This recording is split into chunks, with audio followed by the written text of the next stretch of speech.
But there always comes a moment of like, should I land somewhere else? And that 50-50 bus is always tempting, especially if you're looking for a hot game. If you're on your W key game, considering that flows right over authority, as we did see Castery go towards that, it's gonna be very interesting. But I think Castery has made that his own Castery rock, and he's not gonna give anybody that authority.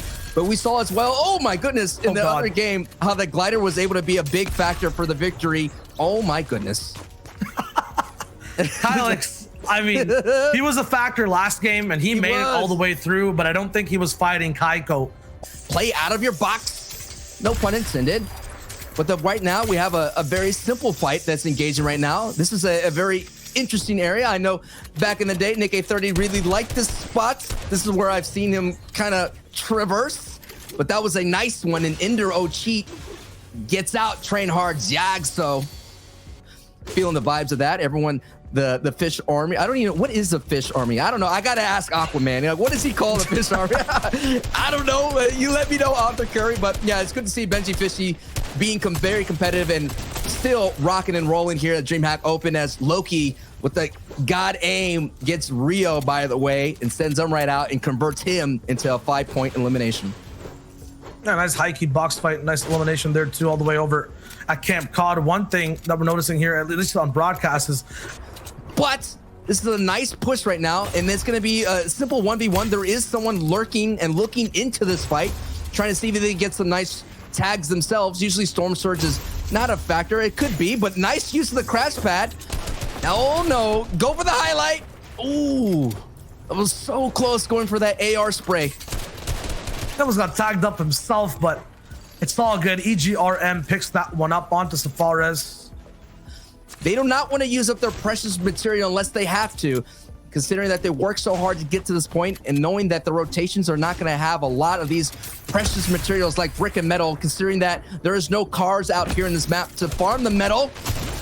But now, right into the box to fight and gets it.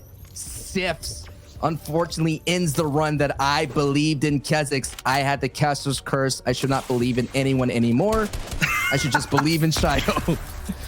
Oh, no way. Scuff tried to go for the hunting rifle shot. Could have actually traded out some tack shotgun damage, but chooses not to, or just opts for the highlight play. It's Noah Riley, who we were talking about, with some more big shots. Scuff now taken out. I think right now he's just looking to get all his mats up. He could use a player as a reservoir for materials. Just push him over, get his materials all the way up. That's just such a weird image, man. A reservoir, like, you know. There it is. All right, this is what I wanted to talk about. Yeah, the reason the sniper is so good, the reason Thomas is so good with the sniper is because it's a dynamic weapon. The biggest issue right now for Bly is every time he uses one of these crash pads, he's not actually shooting it out once he's in midair, so races can keep following him by, get easy shots down, and now Bly is actually given over to someone else completely differently, who didn't even want to take a fight. He was so isolated. As long as you keep your head up, you have a good mentality, maybe you got some good work, and hey, always you could do that. Hashtag free Fortnite if you want, and rack up and get yourself a nice outfit, get yourself a nice hat, maybe get yourself a nice... and power his movements across the map. Speaking of dynamic players and dynamic personalities, Mongrel had a second place finish as Pablo was able to eliminate Mongrel and pick up that victory royale, but it's showing that Mongrel is still having very strong placement here at the DreamHack Open, and Thomas is still having a strong use of this hunting rifle, picks up another snipe.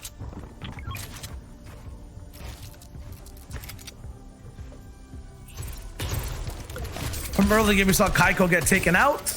He's not going to be here anymore. Thomas somehow finds someone in his box. It do be like that sometimes. You're stepping to Thomas, though, and he picks that up so easily. 4 eliminations, I think 7 or 8 sniper shots hit in just the last 6 minutes. Insane game from him so far. Yeah. And now we're really looking at a stacked lobby. I think Kiriache is all the way there on the lower ground. We just saw Janice in this game. Kinzel is here too. Queasy. I think I might have seen Taston's name. I'm not sure. That's not Kiriache. That's Vaptoriache. Okay, true.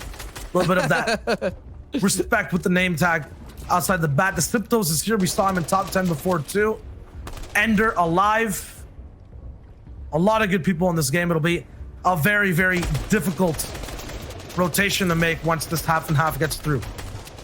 Look at it. There's so much congestion in the half in and half out, as like about 30% of it is in water. And this is what we saw on the previous match in the broadcast. A lot of players exhausted so many builds. Luckily, the circle went back over old builds. So if this continues pushing north, it's going to cause so much issues, as we're still on board with Nako, who picks up a nice elim through the window right from his wall, as Noah right now has a strong position. I think Moraine is sitting at mid as well. They've been having a nice overview of what we're watching. We're seeing that the congestion is still building up as everyone is so allergic to the water, to the beach. It's fine to go to the beach, get yourself some sun and vitamin D, but they're realizing here in Fortnite world, don't go down there. It's too dangerous, and who knows, maybe a shark is lurking on by. Stranger things have happened here at DreamHack, as we get in a nice overview and seeing all the apartments and the catacombs that is building up as Mulcher is sitting up at height. But where's the story right now is going to watch how Nate traverses here, and so you're going to see it goes back down south.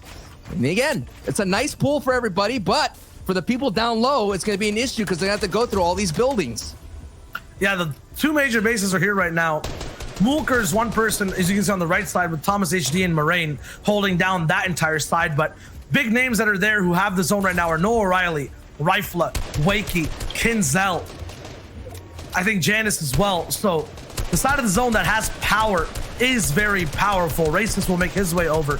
A lot of people will be losing launch or using launches and losing them too from their inventory to get to this spot fast, and they must, because it's past the mountain, it's above it. Janice is in trouble. He might be just get taken out right here as Serenity swaps, tries to go all the way up. He had a 13 elimination win previously, but once you're up against Noah Riley, might be a lot more difficult to get that one down. Queasy rotates on foot as Noah jumps up through the skies. Thomas HD is trying to get towards the front side of this zone. Everyone is not trying to get left behind. They're so close to the front. And that means if you are in the back, if your Serenity swaps, you're going to be targeted by one of the best players in the region, Noah Riley, with big beams.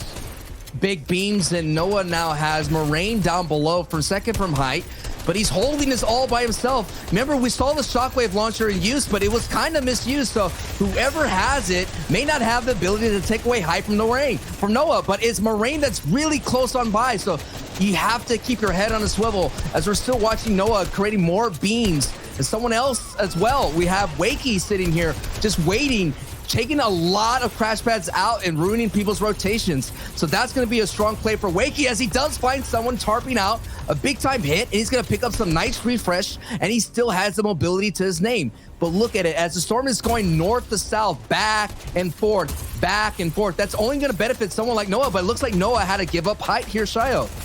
Had to give up height, but this makes him a lot more secured, looking for shots left and right through this layer. It's looking good for Noah right now. A few people's in his box. It's all good, though. Has a lot of materials, about 700 to play with moving through this zone. If there's one person making top 5 right now, I think I can guarantee it has to be Noah Riley. Just playing very safe, very smart, as Gaff OW takes overall on height. Tamir is conquering that low ground, fighting people like Chinkin and Queasy.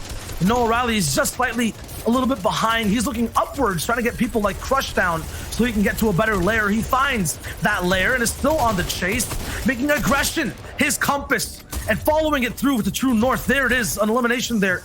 Gets some crash pads in the box too. He might be able to use them to catch up to zone and get something aggressive down. Gets all the way up, but chooses to still be slightly lower. That wood will be a lot more crucial, a lot better to hold with on low ground. He looks over back at Crush once again with Minzo. Wakey's all the way on height now. That's a big pickup on Krusty. 5 eliminations for Noah Riley. Noah is on fire right now with the nice side pad to get this nice outside rotation. He was able to pick off that player right there as Wakey is sitting on height. We do see Thomas HD still up right now, finished 27th in DreamHack North American East. So now that he's on ping, but Kinzel's in trouble. Look at that wall. He's gonna have to make his way up over that wall, as we're seeing here on the bottom. His rifle is in trouble as well. But Noah is putting the whole lobby on notice, racking up his 6th elimination right now. And he's gonna have the ability to save some materials as he's working through these old builds. Looking for the next shot. There it is. Wow. And the trap 2 with the stairs. Nice edit. A good upgrade to legendary items in the inventory for a legendary game that Noah is putting down. Gets the pick that he shouldn't have. And after that, another person falling down. The dynamic range of Noah Riley with this loadout is so beautiful to watch, working for double digits on eliminations. He does crash pad a little bit too far ahead. I don't think it matters. Doesn't have floppers, but with aim like this, every player in front of you basically is one. Another big hit. 10 eliminations for Noah Riley. Rifle going down in the feed. Noah with his big ramp up, 11. He gets shot down almost for 12. It's not possible. Wakey is going to be there to watch Tilt Turn take him out. And now we're here with our final 3 people for a zone that's going right off the edge. Wow, the compass. Noah Riley was heading to that North Star, and he was flying and flying. What a big game with 11 eliminations, but it's Wakey with the big game himself. Now he has a Shockwave Launcher, and he has everything in his ability to get the Victory Royale. Shady is sent out, and that is a wrap right there, ladies and gentlemen. A Victory Royale. For the semifinals here in Europe, in first place, it's going to be Andalex with 269 points. We do have Mongrel right behind him, though, in second place. Actually, I say right behind him, but he's actually 37 points below him. So he's got some catching up to do there. Squeezier is going to be in third. Miro is going to be in fourth. And then we have